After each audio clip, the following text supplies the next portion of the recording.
बनवायला सगळ्यात सोपा, खायलासुद्धा सगळ्यांपेक्षा टेस्टी आणि वर्षभरात कधीही बनवता येईल असा हा कुरकुरीत मक्याचा चिवडा.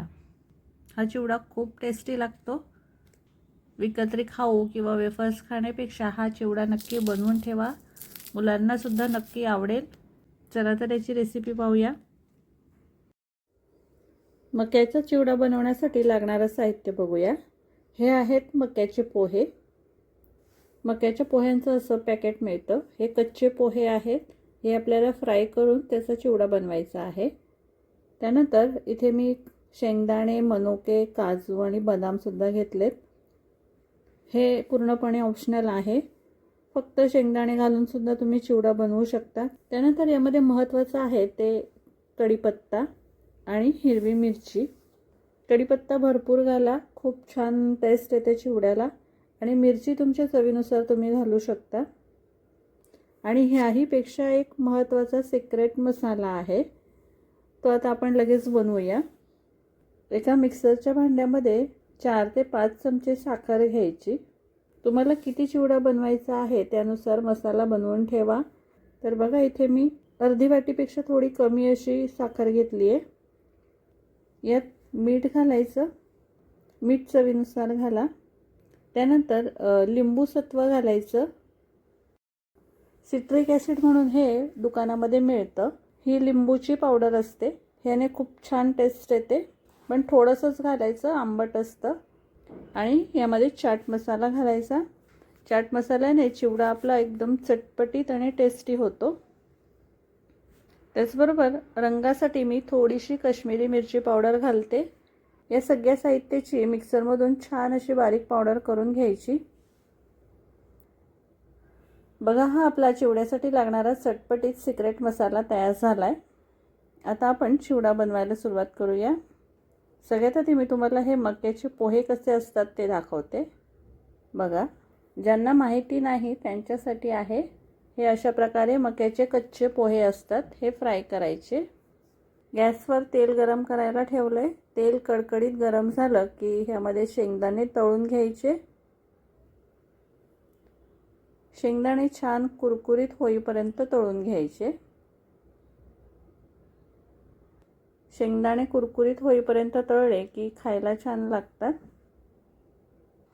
शेंगदाण्याची क्वांटिटी तुम्हाला हवी तेवढी तुम्ही घेऊ शकता. कमी किंवा जास्त सुद्धा घेऊ शकता. त्यानंतर काजू तळून घ्यायचे.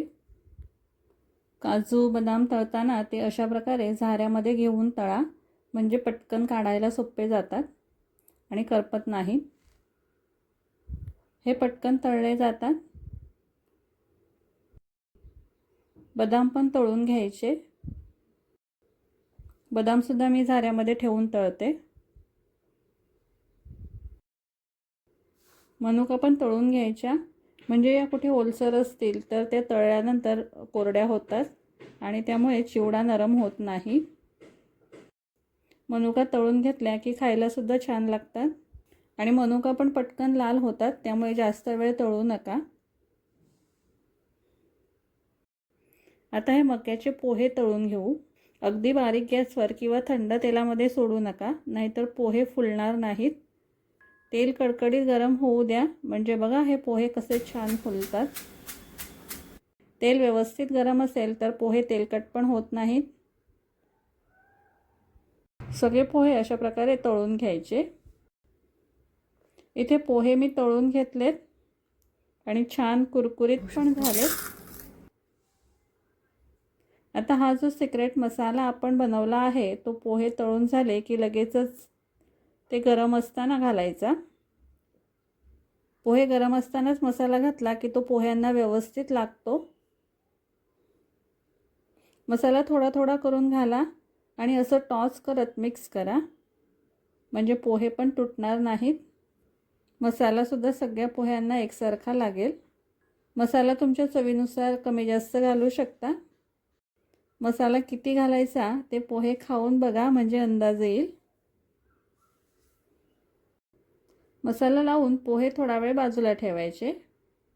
आता याच कढईमध्ये 2 चमचे तेल घाला.